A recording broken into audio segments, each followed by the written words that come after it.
kulendi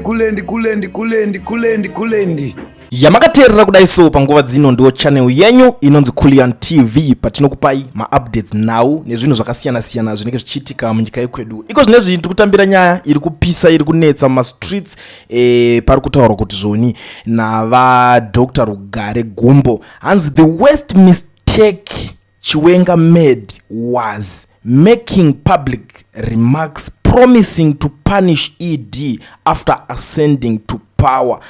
Politics is a game of personal interests, and presenting a dossier accusing your superior is unheard of in ZANU-PF politics. He lost everything to ED by those reckless moves. Ndo nyaya yatiri kutambira panapa, ende ndo nyaya futi iyoyo situation yakakwadzisa vana vakawanda vekuti vakabva vanoiswa pakati pesangweji vachinoita se vakubatanidzirwa munyaya dzevasingaziva vachida kubvunzwa kuti manga matumwa nani, nekuti vanhu vanga vazopuwa pressure nevanhu vakaita sana Geza, avo vanageza vanozivikanwa nekupesvedzera VP Chiwenga kuti vaite sei vajamukire Mnangagwa nezvigananda. Mnangagwa ana Tagwirei, the likes of ana Rushwaya, the likes of ana Scott Sakupkanya, ana Weekne Uchivayo, ana Tungwarara netimu rese rakaningirina nevamwe vadedzera kuti the 2030 nonsense. But panapa inini ndakada kutarisa nyaya iyi VP Chiwenga pakunzi kudona kwawo kana kuti pakutaimirwa pakurohwa chekuseri kwacho, inini honestly speaking vakabvira kudhara varohwa chekuseri ichi, but avana kuchitaimira kuti zvinhu zvakafamba sei. And a lot of people were saying kuti Mnangagwa akabetraya Chiwenga.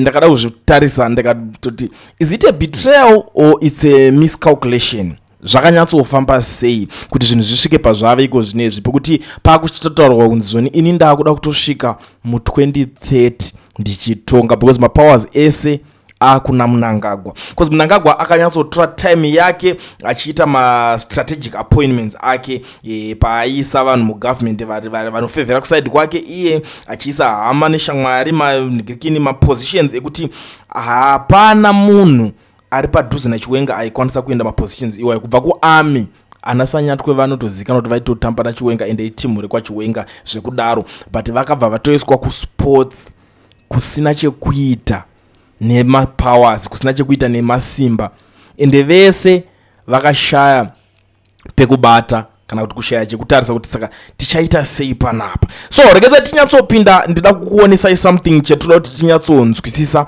pane nyaya yevaviri ivavava, because ndinoziva kuti nyaya iyi kai aipere zvakanaka. One thing chisinanzwisiswa na VP Chiwenga ndechekuti the presidents cannot be shared, influence cannot be divided, loyalty cannot be trusted. The only way to survive is to neutralize the most powerful potential challenger.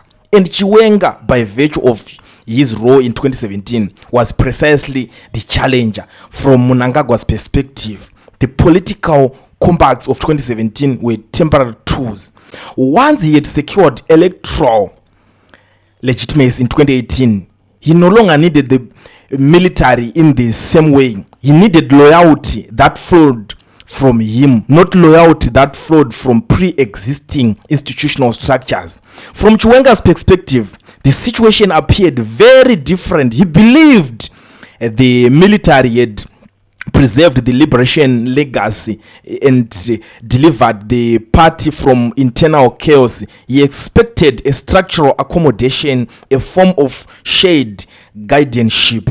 His era was to assure the cohesive capital retains its value once the political environment normalizes. This was not simple personal naivety, it was an institutional misreading. Chiwenga came from command culture of the armed forces, where loyalty is formal, authority is clear, and agreement are honored within the chain of command. He therefore assured that a pact made in the crucible of crisis would endure through calmer times. Mnangagwa came from the political intelligence culture, where survival requires flexibility and alliances are transitional.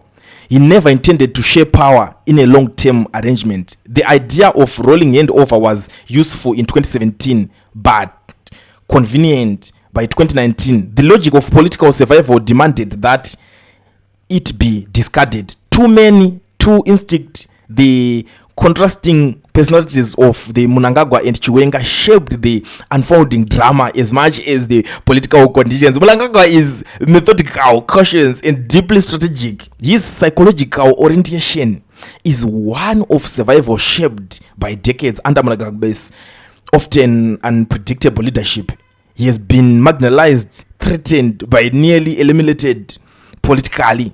These experiences produced a man who trusts few, centralizes authority, and prepares for threats long before they materialize. His instincts are shaped by intelligence work, where observation, patience, and calibration are centralized. Chiwenga is straightforward, disciplined, and ushered in military thinking. His instinct came from command and hierarchy, where clarity and control are central. His career developed within a culture where loyalty is rewarded through structure than a maneuver. He's used to environments where decisions are executed, not negotiated endlessly. He therefore entered the political arena with a belief in structured guarantees. Politics, however, obeys a very different set of rules. Where Mnangagwa sees rivals, Chiwenga sees colleagues. Where Mnangagwa anticipates betrayal, Chiwenga expects continuity. Where Mnangagwa adapts, Chiwenga enforces. In a contest shaped by calculation rather than discipline, the politician inevitably maneuvered the soldier. So, was it betrayal or naivety? It was both, but it was more than that. Mnangagwa betrayed the expectation of a shared arrangement. Chiwenga misjudged the durability of military influence in civilian politics. But the deeper reality is that political system made betrayal predictable and made misjudgments almost inevitable.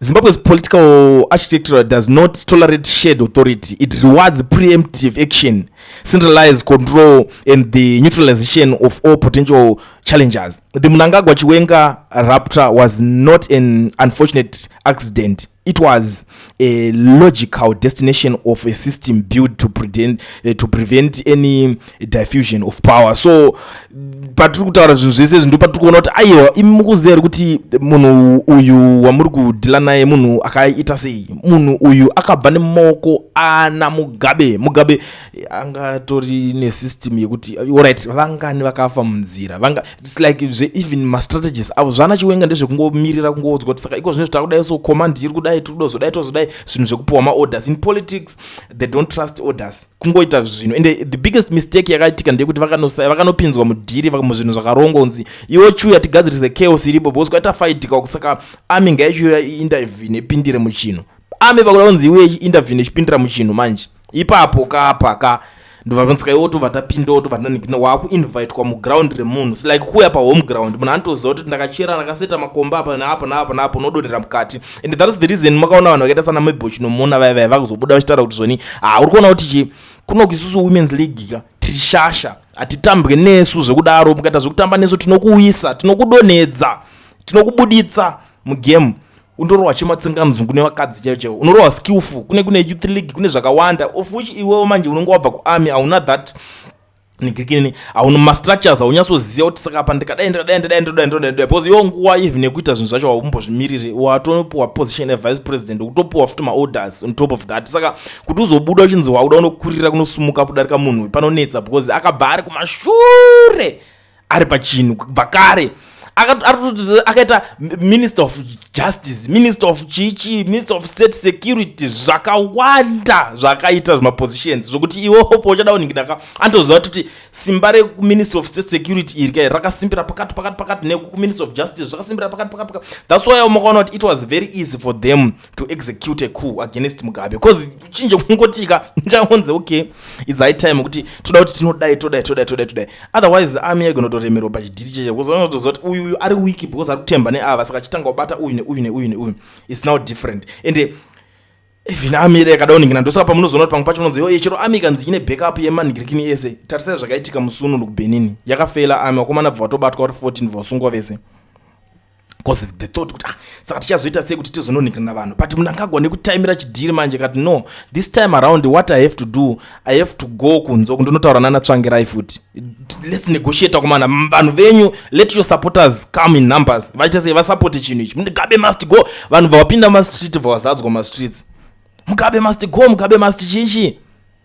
Saka pakarohwa skillful iko zvai pakutaura zvinhu zvese zvokunzonzi Chiwenga akamistake hombe yakaita ndeyekuti akazobuda achitaura zvecorruption zvezve. I always to tell you people, vanhu veZANU-PF, it's like chinhu chiri kuzondirwadza right at the end of the day, because vanhu veZANU-PF vanenge vachiziva nawo politics dzavo ndo zvadziri, ukada kunyatsozipindira usina kunyatsodzicalculate usingadzinzwisisi unofira mahara, ndisounosvika wongosvika pakati pesanguage kudai so like iko zvinezvi my heart is bleeding right now ndichiona people like ana madzibaba oshanduko vari muzvinhu zvevanhu, vakapinzwa muzvinhu zvevanhu, zvinhu zvaanageza chimuforimbo chekuti even Geza himself he doesn't know zvinhu zvaaitoita kuti zvii zvaaita, angasingati haatozive even up to now kumubvunza kuti komudhara zvinhu zvisi zvaitaura zvazviri zvechii, zvazvingangori munhu kuti aingonakidzwa nokuti ari kungotaura zvinhu ari panegame without calculating zvakanyanya kunzwisisa kuti saka munhu ndikudhila naye uyu Blangagwa ndiye abata masystems ese, masystem acho anoshanda sei, cause hapana paungadedzera demonstration usina kana kuisa kana mari mustreet, usina kumboita kana any negotiation namutamba uro nani, unofanira kuita that negotiation behind the door, otoudza vakomana vake kuti ava vanhu vasati kupinda mustreet, yes